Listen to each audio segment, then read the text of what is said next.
Lady Macbeth est une adaptation d'un bouquin écrit par Nikolai Leskov, qui est une réinterprétation du personnage de Lady Macbeth au XIXe siècle.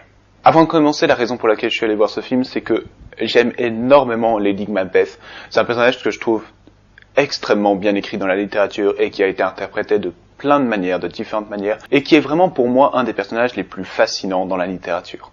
Et ce film ne lui salit pas du tout la patte, ce film est vraiment très bon. A commencer avec cette nouvelle interprétation sur écran de Lady Macbeth, jouée par Florence Pugh. J'ai eu un petit doute sur elle au début du film parce que son visage me paraissait beaucoup trop jeune et beaucoup trop candide, gentil.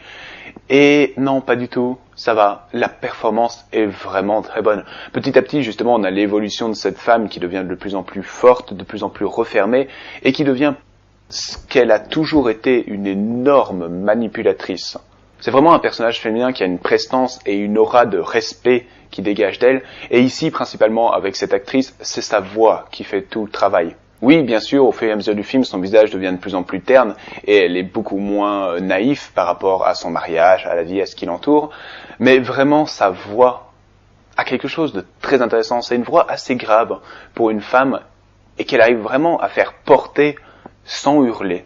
Et une autre chose, comme je dis, qui a très bien été récupérée et très bien montrée sur écran, c'est à quel point c'est une énorme manipulatrice.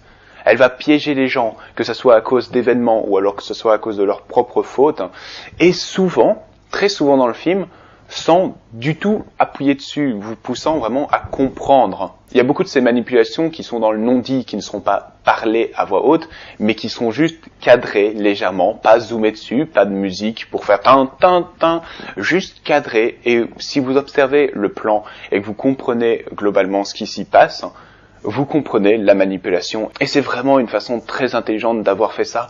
Le meilleur exemple est probablement la dernière manipulation qu'elle fait avec sa bonne en fin de film, où tout est dans le cadrage et dans le jeu d'acteur qui est vraiment formidable dans ce film. J'ai déjà parlé de l'actrice principale, mais vraiment tout le monde joue extrêmement bien.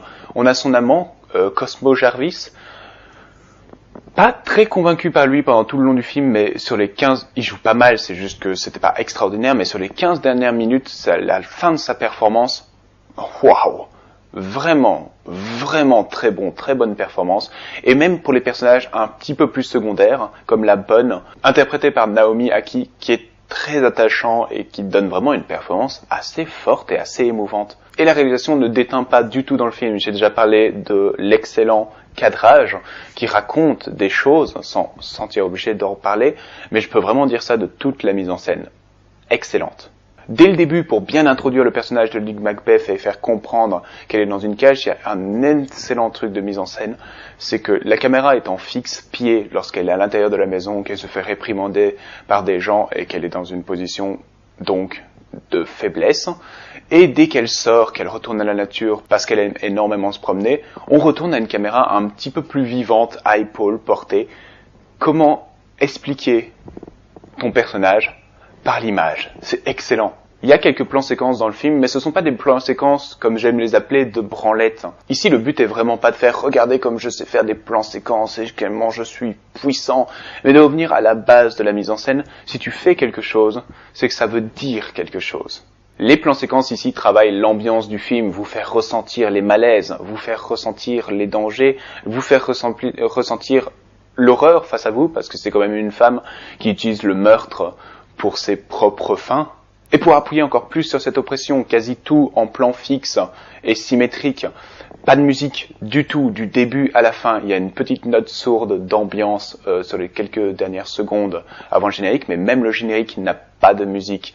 Et tout ça, le jeu, le cadrage, pas de musique et la façon dont tout est ficelé, fait que c'est un magnifique travail qui devient vraiment très oppressant et très opprimant au long du film. Et ouais, vraiment très bon.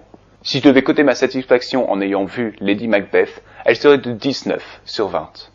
Comme toujours, merci d'avoir regardé cette vidéo. Vous pouvez l'aimer, la partager, vous abonner à ma chaîne et la partager également. J'ai une page Facebook, Twitter dans les liens de la description et je vous retrouve la prochaine fois pour une nouvelle critique.